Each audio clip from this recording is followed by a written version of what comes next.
Hello guys, ഞങ്ങൾ ഇന്നൊരു യാത്ര പോവാണ്. യു കെയിൽ വന്നതിന് ശേഷം ആദ്യമായിട്ടാണ് ഞാനും കുഞ്ഞനും ശോശുട്ടിയും എല്ലാം നവയ ശോശുട്ടിയായിട്ട് ചെറിയൊരു വഴക്കുണ്ടാക്കി ഇങ്ങനെ കുത്തി ഇരിക്കുകയാണ്.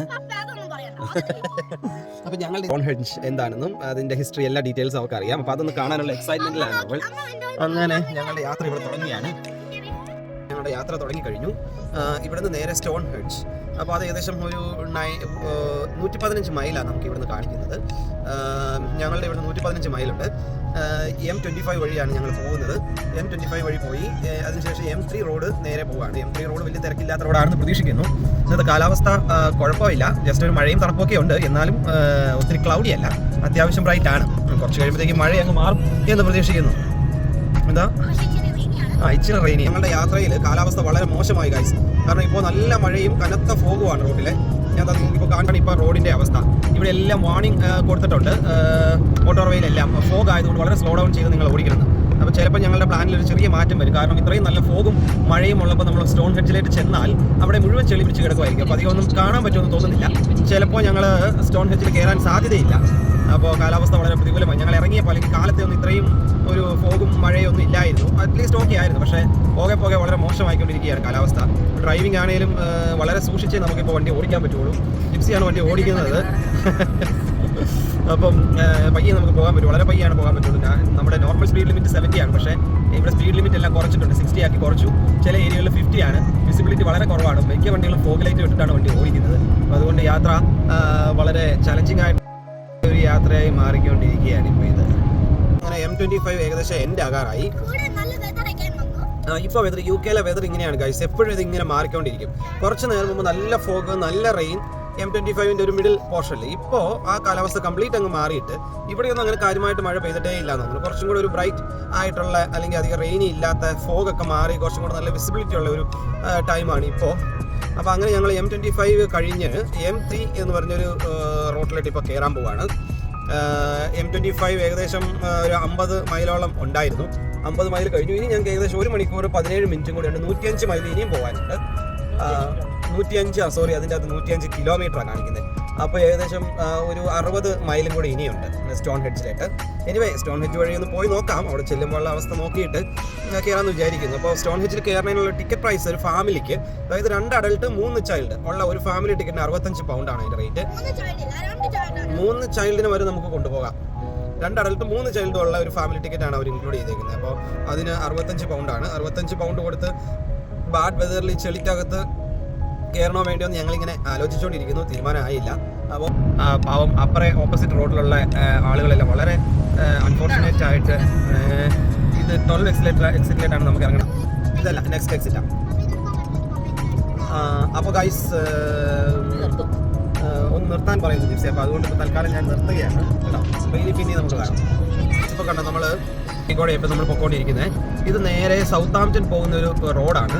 സൗത്താംപ്റ്റൺ ഒക്കെ എത്തുന്നതിന് മുമ്പ് സാലിസ്ബറി എന്ന് പറഞ്ഞിട്ടൊരു സ്ഥലത്ത് നിന്നാണ് നമ്മൾ സ്റ്റോൺഹെഞ്ചിലേക്ക് ടേൺ ചെയ്യുന്നത്. ഈ റോഡ് പൊതുവേ ഇത്രയും നേരം നമ്മൾ സഞ്ചരിച്ചുകൊണ്ടിരുന്ന റോഡ് പോലെയല്ല. M25 വളരെ ബിസി ആയിരുന്നു. ഈ ലണ്ടൻ പോർട്ടിൽ നിന്നൊക്കെ വരുന്ന വണ്ടികളും അതുപോലെ കണ്ടെയ്നറുകളും ഒക്കെ ട്രാൻസ്പോർട്ട് ചെയ്യുന്ന ഒരു മേജർ ഹൈവേ ആണ് M25. അതുകൊണ്ട് തന്നെ M25 റോഡ് എപ്പോഴും നല്ല ബിസി ആയിരിക്കും. ബിസി എന്ന് മാത്രമല്ല, അതിൽ കൂടെ പോകുന്ന വാഹനങ്ങൾ ചെറുതും വലുതുമായിട്ടുള്ള ഒരുപാട് വാഹനങ്ങൾ എപ്പോഴും പോകുന്ന ഒരു വലിയ തിരക്കുള്ള ഒരു റോഡാണ്. അപ്പോൾ അതേസമയം M3യിലേക്ക് കയറിയപ്പോൾ അത്രയും തിരക്കില്ല. ഈ റോഡ് കുറച്ചും കൂടെ കാം ആൻഡ് ക്വയറ്റ് ആണ്. 4 ട്രാക്കുണ്ട്. ഇതിലെ പോകുന്ന വണ്ടികളെല്ലാം ചെറുവണ്ടികളാണ്. വലിയ കണ്ടെയ്നറുകൾ കയറ്റിയിട്ടുള്ള ട്രെയിലറുകളൊന്നും അങ്ങനെ പോകുന്നില്ല. ഇതിലെ സ്പീഡ് ആണെങ്കിലും വേരിയബിൾ സ്പീഡ് ലിമിറ്റിലാണ് ഇപ്പോൾ നമ്മൾ പോയിക്കൊണ്ടിരിക്കുന്നത്. 50 മൈൽ പെർ അവർ ആണ് സ്പീഡ് ലിമിറ്റും. അതുകൊണ്ട് തന്നെ ഈ റോട്ടിൽ കൂടെ വണ്ടി ഓടിക്കാൻ കുറച്ചും കൂടെ നമ്മൾ റിലാക്സ്ഡ് ആണ്. M25 എന്ന് പറഞ്ഞാൽ M25 കൂടെ വണ്ടി ഓടിക്കുന്നത് അല്പം സ്ട്രെസ്ഫുൾ ആയിട്ടുള്ളൊരു സിറ്റുവേഷനാണ് ഗൈസ്. അത് മാത്രമല്ല, ചുറ്റും നോക്കുമ്പോൾ UK ഹൈവേയില്ല. കാരണം 2 സൈഡും കാടെന്ന് വെച്ച് കഴിഞ്ഞാൽ അങ്ങനത്തെ കാടുമല്ല, വെറുതെ മരങ്ങൾ കുറേ, പിന്നെ നടുക്ക് റോഡ്, മരങ്ങൾ റോഡ്, ഇതല്ലാതെ വേറെ പ്രത്യേകിച്ചൊരു കാഴ്ചകളുമില്ല ഗൈസ്. അപ്പോൾ അതുകൊണ്ട് തന്നെ സ്ട്രെയിറ്റ് ആയിട്ടുള്ള റോഡ്, അപ്പുറം ഇപ്പുറം മരങ്ങൾ മാത്രം. ഈ ഒരു കാഴ്ചകൾ ഇങ്ങനെ കണ്ടു പോകുമ്പോൾ കുറേ കഴിയുമ്പോൾ നമുക്കൊരു ഉറക്കം വരാനുള്ള സാധ്യതകളൊക്കെ ഉണ്ട്. അതുകൊണ്ട് എപ്പോഴും മോട്ടോർവേയിൽ നമ്മൾ എക്സ്ട്രാ വിജിലൻ്റ് ആയിരിക്കണം. ഉറക്കമൊക്കെ മാറ്റാൻ നമ്മളൊന്നെങ്കിൽ ഇതുപോലെ ഒരു ലോലിപോപ്പ് നമ്മളിങ്ങനെ പിടിച്ചോണ്ടിരിക്കും. ഞാനല്ല വണ്ടി ഓടിക്കുന്നത്, പക്ഷേ എനിക്ക് ഉറക്കം വരാതെ ഇരിക്കാൻ ഞാനാണ് ലോലിപോപ്പ് പിടിച്ചോണ്ടിരിക്കുന്നത്. ഇത് നദാനിയുടെ ലോലിപോപ്പ് ആയിരുന്നു. അപ്പം നദാനി എനിക്ക് തന്നതാണ് ലോലിപോപ്പ്. അതുകൊണ്ട് നമ്മൾ ലോലിപോപ്പ് ഒന്നും കഴിക്കുക, അല്ലെങ്കിൽ ഭയങ്കര സാൾട്ട് ആൻഡ് വിനെഗർ ചിപ്സ് കഴിക്കുക. കാരണം അത്രയും ഭയങ്കര പുളിയും കവർപ്പുള്ള ഒരു ചിപ്സ് വായിലിട്ട് ഇടുമ്പോൾ നമ്മൾ ഉറക്കമൊക്കെ അങ്ങ് പോകും. അല്ലെങ്കിൽ അതുപോലെ എന്തെങ്കിലും ചൂയിങ്കം ഇങ്ങനെ ചവച്ചുകൊണ്ടിരിക്കുമ്പോൾ നമ്മളുടെ ഉറക്കമൊക്കെ പൊക്കോളും. അങ്ങനെയൊക്കെയുള്ള ഓരോ ട്രിക്സുകളും ഒക്കെ യൂസ് ചെയ്തുകൊണ്ട് വേണം മോട്ടോർ വേ കൂടെ നമ്മൾ ഡ്രൈവ് ചെയ്യാൻ. അതല്ലെങ്കിൽ നമുക്ക് പെട്ടെന്ന് ഉറക്കം വരും. ഇത് കണ്ടോ, വെസ്റ്റ് സൗത്താംപ്ടൺ ഗൾഫോർഡ് M3 പോകുന്ന മെയിൻ ഹൈവേ ആണിത്. അപ്പോൾ ആ ഹൈവേ കൂടെയാണ് ഇപ്പോൾ നമ്മൾ കടന്നു പോയിക്കൊണ്ടിരിക്കുന്നത് ഗൈസ്. കാഴ്ച ചെയ്തു നമ്മളെന്തോ കലപില എന്ന് പറയുന്നുണ്ട്. ഞങ്ങൾ ഏകദേശം M3 മോട്ടോർ വേയിൽ നിന്നും എക്സിറ്റ് ആയിട്ട് ഞങ്ങൾക്ക് എത്തേണ്ട സ്റ്റോൺ ഹെഡ്ജിലായിട്ട് ഇനി വെറും 15 മിനിറ്റും കൂടെ മാത്രമേ ഉള്ളൂ, 14 മിനിറ്റേ ഉള്ളൂ. അപ്പോൾ അതിന് മുമ്പുള്ളൊരു പാർക്കിങ്ങിൽ ഞങ്ങൾ ടെമ്പററി ആയിട്ടൊന്ന് സ്റ്റോപ്പ് ചെയ്തേക്കുവാണ്, ഒന്ന് ഇറങ്ങി ഒന്ന് നടുവ് നിവർത്താൻ വേണ്ടിയിട്ട്. മാത്രമല്ല സി ഗൈസ്, ഞാൻ ഇപ്പോഴത്തെ ഇത് കണ്ടോ, കാലാവസ്ഥ വളരെ മോശമാണ്, ഭയങ്കര ഫോഗിയാണ്, റെയിനിയാണ്.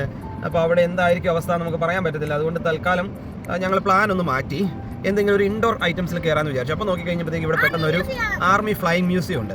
അപ്പോൾ എന്നാൽ ആർമി ഫ്ലൈയിങ് മ്യൂസിയത്തിൽ ഒന്ന് കയറി കുറച്ച് ഹെലികോപ്റ്ററും വിമാനങ്ങളും ഒക്കെ ഒന്ന് കണ്ടുകേട്ട് ഒരു 1 hour അവിടെ സ്പെൻഡ് ചെയ്തിട്ട് പയ്യെ അങ്ങോട്ട് ഞങ്ങളുടെ കസിനായിട്ടുള്ള റിൻഡോൻ്റെ വീട്ടിലേക്ക് നമുക്ക് പയ്യെ എന്നിട്ട് പോകാം എന്ന് വിചാരിച്ചു. അപ്പോൾ ഞങ്ങൾ റൂട്ടൊന്ന് പതിയെ മാറ്റുവാണ് കേട്ടോ. അത് കണ്ടോ, അങ്ങനെ നമ്മൾ കാത്തിരുന്ന സ്റ്റോൺ ഹെഡ്ജ് ഏകദേശം എത്തിപ്പോയി. നമ്മളുടെ കമ്പ്യൂട്ടറുകളിലെ വാൾപേപ്പറിൽ മാത്രം നമ്മൾ കണ്ടുവന്നിരുന്ന ആ ഒരു സ്റ്റോൺ ഹെഡ്ജ് സൈറ്റാണ് ഇപ്പോൾ നമ്മൾ നേരിട്ട് നമ്മുടെ കൺമുമ്പിൽ കാണുന്നത്. നാഷണൽ ട്രസ്റ്റിൻ്റെ അണ്ടറിലാണ് ഈ ഒരു സ്ഥലങ്ങളെല്ലാം. യുനെസ്കോൻ്റെ അണ്ടറിലുള്ള വേൾഡ് ഹെറിറ്റേജ് സൈറ്റിൽ UK ഒരു പ്രധാന ലാൻഡ്മാർക്കാണ് ഈ ഒരു സ്റ്റോൺ ഹെഡ്ജ്. ഇതിൻ്റെ ചരിത്രം 4000 വർഷം പഴക്കമുള്ളതാണ്. ഒരു BC 1600കളിൽ ഇതിൻ്റെ നിർമ്മാണം തുടങ്ങിയതാണെന്നാണ് ഇതിൻ്റെ അകത്ത് ഈ ആർക്കിയോളജിസ്റ്റ് ഡിപ്പാർട്ട്മെൻറ്റിലെല്ലാം അവർ പറയുന്നത്. ഈ ഒരു സ്റ്റോൺ എല്ലാം ഏകദേശം ഒരു 25-30 ടൺ വെയിറ്റ് ഉള്ള 75-80 സ്റ്റോണുകൾ ഒരു സർക്കിൾ രീതിയിൽ അറേഞ്ച് ചെയ്തേക്കുന്ന ഒരു സൈറ്റാണിത്. അപ്പോൾ ഈ ഒരു സ്റ്റോണിൻ്റെ കാലപ്പഴക്കവും ഇതിൻ്റെ വെയിറ്റും ഒക്കെ വെച്ച് നോക്കുമ്പോൾ ഇത് സ്കോട്ട്ലൻഡിൽ നിന്നും വെയിൽസിൽ നിന്നും എല്ലാം കൊണ്ടുവന്ന് വെച്ചേക്കുന്നതാണെന്നാണ് ഈ പറയുന്നത്. അപ്പോൾ ഈ ഒരു വെർട്ടിക്കലായിട്ടുള്ള സ്റ്റോണിൻ്റെ മുകളിൽ ഹൊറിസോണ്ടലായിട്ട് ലോക്ക് ചെയ്ത് വേറെ സ്റ്റോണുകൾ വെച്ചിട്ടുണ്ട്. ഇപ്പോൾ അന്നത്തെ കാലത്ത് വണ്ടിയില്ല, ടയർ പോലും കണ്ടുപിടിക്കാത്ത ഈ ഒരു കാലഘട്ടങ്ങളിൽ ഈ സ്റ്റോണെല്ലാം അത്രയും ദൂരെ നിന്ന് എങ്ങനെ കൊണ്ടുവന്നു എന്നുള്ളത് ഇന്നും അജ്ഞാതമാണ്. ഒരു പക്ഷേ വിൻ്റർ ടൈമിൽ ആ ഐസിൽ കൂടെ തെന്നിച്ച് കൊണ്ടുവന്നതാകാം, അല്ലെങ്കിൽ പണ്ട് ഇവിടെ ഒരു പുഴയുണ്ടാകുന്ന പുഴയിൽ കൂടെ കൊണ്ടുവന്നതാകാം, അല്ലെങ്കിൽ ഏലിയൻസ് വേണേ കൊണ്ടുവന്ന് വെച്ചതാവാം എന്നുള്ള പല ടോക്കുകളും ഇതിനെ പറ്റിയിട്ടൊക്കെ ഇപ്പോഴും ഉണ്ട്. ഇന്നും അതിൻ്റെ അജ്ഞാതമാണ്. ഞങ്ങൾ ഇവിടെ അടുത്തുള്ളൊരു വെയിറ്റ് റോസിൽ കയറി. വെയിറ്റ് റോസിൽ കുറച്ച് സാധനം മേടിക്കാൻ കയറിയതാണ്. ഒരു സ്വീറ്റ് റെഡ് വൈൻ മേടിക്കും. ഇവിടെ നോക്കിയപ്പോൾ നല്ല വൈൻസിൻ്റെ നല്ല കളക്ഷൻ ഉണ്ട്. ഇവിടെ നിന്ന് ഞങ്ങളൊരു വൈൻ എടുത്തു പോവുകയാണ്. വളരെ ഭയങ്കര വലിയൊരു വെയിറ്റ് റോസാണ് കേട്ടോ. ഞാനിവിടെ ഈവൻ ഞങ്ങളുടെ ടെമ്പിൾ ജ്വൽസിൽ ഇത്രയും വലിയൊരു ഷോപ്പിംഗ് മോൾ കണ്ടിട്ടേ ഇല്ല. അതുപോലെ വലിയൊരു ഷോപ്പിംഗ് മോൾ, എല്ലാ ഐറ്റംസും വളരെ നന്നായിട്ട് ഡിസ്പ്ലേ ചെയ്ത് ഓർഗനൈസ് ചെയ്ത് വെച്ചിട്ടുള്ള ഒരു ബ്യൂട്ടിഫുൾ സ്റ്റോറാണിത്. ഇവിടെ എല്ലാ ഐറ്റംസും ഉണ്ട് കേട്ടോ. Electronics, stationery items, food items, അങ്ങനെ ഉള്ള എല്ലാ ഐറ്റംസും ഉണ്ട് ഇവിടെ. ഹലോ ഗൈസ്,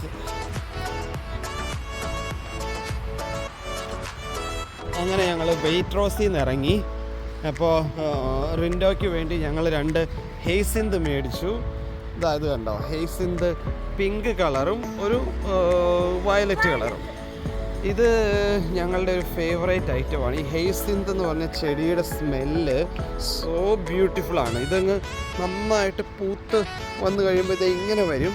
ഇങ്ങനെ വന്നു കഴിഞ്ഞാൽ നല്ല രസവും നല്ല സ്മെല്ലാണ് ഇതിൻ്റെ ഒരു സ്മെല്ലെന്ന് പറഞ്ഞാൽ. അപ്പോൾ ഞങ്ങൾ അത് 2 മേടിച്ചു. പിന്നെ ഒരു വൈൻ ബോട്ടിലും കൂടെ മേടിച്ചിട്ട് എല്ലാം പാക്ക് ചെയ്ത് ഇനി ഞങ്ങൾ നേരെ ഇച്ചിരി ഭക്ഷണം കഴിക്കാം എന്ന് വിചാരിച്ചു. ഞങ്ങൾ വീട്ടിൽ നിന്ന് കുറച്ച് ഭക്ഷണം പാക്ക് ചെയ്ത് എടുത്തിരുന്നു. അതങ്ങ് കഴിച്ചിട്ട് ഇനി ഇവിടെ നിന്ന് കറക്റ്റ് 1.5 മണിക്കൂർ ഡ്രൈവ് ഉണ്ട് റിൻഡോൻ്റെ അടുത്തേക്ക്. അപ്പോൾ ഭക്ഷണം കഴിച്ചിട്ട് പയ്യെ അങ്ങോട്ട് പോകാമെന്ന് വിചാരിച്ചു. ഗൈസ്, നമ്മൾ ട്രിപ്പ് തുടങ്ങുന്നതിന് മുമ്പ് ഞാനൊരു 60 പൗണ്ടിന് പെട്രോൾ അടിച്ചതാണ്.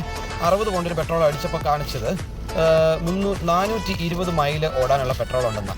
ഏകദേശം ഇപ്പം 115 മൈലോളം ഓടി. ബാലൻസ് 309 മൈൽ ഓടാനുള്ള പെട്രോൾ ഉണ്ടെന്ന് കാണിക്കുന്നു. അതുപോലെ തന്നെ ഞാൻ ട്രിപ്പ് ഇതിൻ്റെ ടോട്ടൽ മൈലേജ് എത്ര ഓടി എന്നുള്ളത് സ്റ്റാർട്ട് ചെയ്യാൻ അന്നേരം മറന്നുപോയത്. ഇപ്പോൾ താഴെ കാണിച്ചേക്കുന്നുണ്ടോ, ട്രിപ്പ് A 0.0 മൈൽ. നമ്മൾ ട്രിപ്പ് A ഇവിടെ നിന്ന് തുടങ്ങുകയാണ്. ഇനി തിരിച്ച് നമ്മൾ വീട്ടിലെത്തുമ്പോൾ ട്രിപ്പ് A എത്ര മൈൽ ഓടി എന്നുള്ളത് നമുക്ക് അന്നേരം നോക്കാം. ഓക്കെ, ഇവിടെ തൊട്ടടുത്താണ്. ഞങ്ങൾ സ്റ്റോൺ ഹെഡ്ജ് വഴി അങ്ങ് മുമ്പോട്ട് പോയി. പക്ഷേ ഞങ്ങൾക്ക് ഭക്ഷണം കഴിക്കണമായിരുന്നു, കടയിൽ കയറണമായിരുന്നു. അപ്പോൾ ഞങ്ങളൊന്ന് തിരിച്ച് വരേണ്ട വന്നു കേട്ടോ.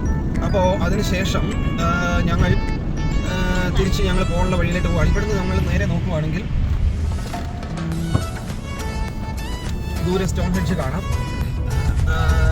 അപ്പോൾ ഈ സ്റ്റോൺ ഹെഡ്ജിനായിട്ടുള്ള ഈ റോഡ് വളരെ മനോഹരമാണ്, കാണാനൊരു നല്ല രസമുള്ള.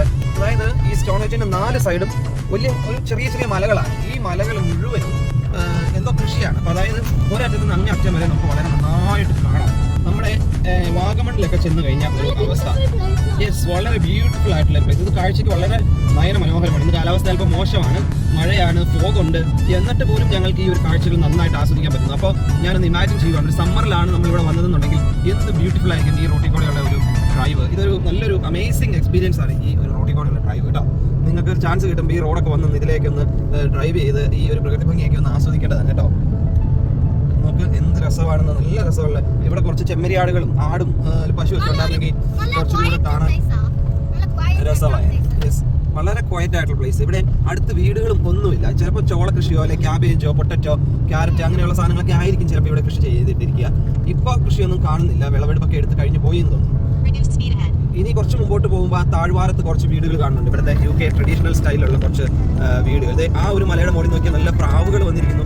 അവിടെ എന്തോ ധാന്യമണികളുണ്ട്. അതിപ്പോൾ റോഡാണ് ഗൈസ്. അപ്പോൾ കാറുകൾ ഓപ്പോസിറ്റ് സൈഡിൽ നിന്ന് വരുന്നുണ്ട്. അപ്പോൾ നമുക്ക് ഒരുപാട് സ്പീഡിൽ പോകാൻ പറ്റില്ല. സ്പീഡ് കുറച്ച് പയ്യെയാണ് പോകാൻ പറ്റുള്ളൂ. ഓപ്പോസിറ്റ് വരുന്ന വണ്ടികളെയൊക്കെ കയറ്റി വിട്ട് ഇതൊരു ലോക്കൽ റോഡാണ്. ഈ റോഡ് ഇപ്പോൾ ഓൾമോസ്റ്റ് നൈറ്റ് ആയേ. ഞങ്ങൾ ഇപ്പോൾ എക്സിറ്ററിൽ നിന്ന് യോവിലേട്ടുള്ള വഴിയാണ്. ഒരു കാര്യം പറയാനുള്ള കൂട്ടുകാരെ, ഇത് നല്ല ബ്യൂട്ടിഫുൾ ആയിട്ടുള്ള റോഡാണ്. വളരെ സ്ട്രെയിറ്റ് ആയിട്ട് കിടക്കുന്ന റോഡ്. അപ്പുറം ഇപ്പുറം നല്ല കാഴ്ചകളും എല്ലാം കണ്ട് പോകാനും ഡ്രൈവ് ചെയ്യാനും നല്ല സുഖമുള്ള ഒരു റോഡാണ്. എനിക്ക് കുറച്ച് നേരം ഓടിച്ചു കഴിഞ്ഞപ്പോഴത്തേക്ക് ഉറക്കം വരുന്നത്. അതുകൊണ്ട് പിന്നെ ഞാൻ വളയം മാറ്റി കൊടുത്തു. വളയിട്ട കൈകൾക്ക് വളയം കൊടുത്തു. ഇപ്പോൾ ജിപ്സിയാണ് ഓടിച്ചുകൊണ്ടിരിക്കുന്നത്. ആൾ നല്ല എൻജോയ് ചെയ്ത് അങ്ങനെ വണ്ടി ഓടിച്ചുകൊണ്ടിരിക്കുകയാണ്. നദാനിയും നവിയും പുറകിലിരുന്ന് ഓരോ കാര്യങ്ങളൊക്കെ ഇങ്ങനെ സൊറ പറഞ്ഞിരിക്കുന്നു. അതുപോലെ തന്നെ ഈ റോഡിന്റെ വേറൊരു പ്രത്യേകത എന്താണെന്ന് വെച്ച് കഴിഞ്ഞാലോ, ഇഷ്ടംപോലെ നല്ല റെഗുലർ ആയിട്ടുള്ള പാർക്കിംഗ് സ്പേസുകൾ അവർ കൊടുത്തിട്ടുണ്ട്. നമുക്ക് എപ്പോഴും വണ്ടി പാർക്ക് ചെയ്യാം. പക്ഷേ അതിൻ്റെ അകത്തൊരു ചെറിയ ബുദ്ധിമുട്ട് എനിക്ക് തോന്നിയെന്ന് വെച്ചാൽ നമ്മൾ നല്ല സ്പീഡിൽ വന്നിട്ട് ഈ പാർക്കിംഗ് ഏരിയ വളരെ ചെറിയൊരു സ്പേസ് ആയിരിക്കും. അപ്പം സ്പീഡിൽ വന്നിട്ട് പെട്ടെന്ന് ആ പാർക്കിംഗ് സ്പേസിലേക്ക് കയറുമ്പോഴത്തേക്കും വണ്ടിയുടെ സ്പീഡ് കുറഞ്ഞ് ബ്രേക്കിലാവണമെന്നുണ്ടെങ്കിൽ നമുക്ക് നല്ല രീതിയിൽ ബ്രേക്ക് അപ്ലൈ ചെയ്ത് കയറ്റിയാലാണ് കയറ്റാൻ പറ്റുള്ളൂ. അതുപോലെ തന്നെ പുറകിൽ നിന്ന് വരുന്ന വാഹനങ്ങൾക്കും അതൊരു അല്പം ബുദ്ധിമുട്ടാണ്. കാരണം ഈ റോട്ടിൽ കൂടെ നമ്മൾ ഏകദേശം 60 മൈൽ സ്പീഡിൽ നമുക്ക് പോകാം. 60 മൈൽ സ്പീഡിൽ വന്നിട്ട് പെട്ടെന്ന് ചെറിയ പാർക്കിങ്ങിലേക്ക് കയറ്റുമ്പോൾ ഒരു കാര്യം നിങ്ങൾ ആലോചിച്ച് നോക്കും. അങ്ങനെ ഒരു ചെറിയൊരു ബുദ്ധിമുട്ടുണ്ട്. പിന്നെ ഇഷ്ടംപോലെ സർവീസ് സ്റ്റേഷനുകളുണ്ട്. പിന്നെ ഇഷ്ടംപോലെ വീടുകളൊക്കെ അവിടെ ഇവിടെയൊക്കെ നമുക്ക് നന്നായിട്ട് കാണാനുണ്ട്. അപ്പോൾ ഒരു വില്ലേജ് ഏരിയ, പിന്നെ കുറേ കിടക്കുന്ന പ്ലെയിൻ ആയിട്ടുള്ള ഏരിയ, പിന്നെ അടുത്ത വില്ലേജ്, അങ്ങനെ ആയിട്ടുള്ള ഒരു കാഴ്ചകളാണ് ഈ റോട്ടിൽ കൂടെ പോകുമ്പോൾ. നല്ലൊരു റോഡും നല്ലൊരു ഡ്രൈവുമാണ് ഈ റോട്ടിൽ കൂടെ. അങ്ങനെ നമ്മൾ വീട്ടിൽ നിന്ന് ഇറങ്ങുന്നത് ഏകദേശം 11:30 ഒക്കെ ആയപ്പോഴാണ്. ഇപ്പോൾ ഏകദേശം ഞങ്ങൾ 6:30 ആകുമ്പോൾ നമ്മൾ അവിടെ എത്തും എന്നാണ് കാണിക്കുന്നത്. ഇനി ഞങ്ങൾക്ക് പോവാൻ 34 മിനിറ്റും കൂടെ, ഓൾമോസ്റ്റ് 6 o'clock ആയി. അരമണിക്കൂറിനുള്ളിൽ ഞങ്ങൾ അവിടെ വീട്ടിലെത്തിച്ചേരും. നല്ല ടയേർഡായി ഗൈസ്, നല്ല ടയേർഡായി.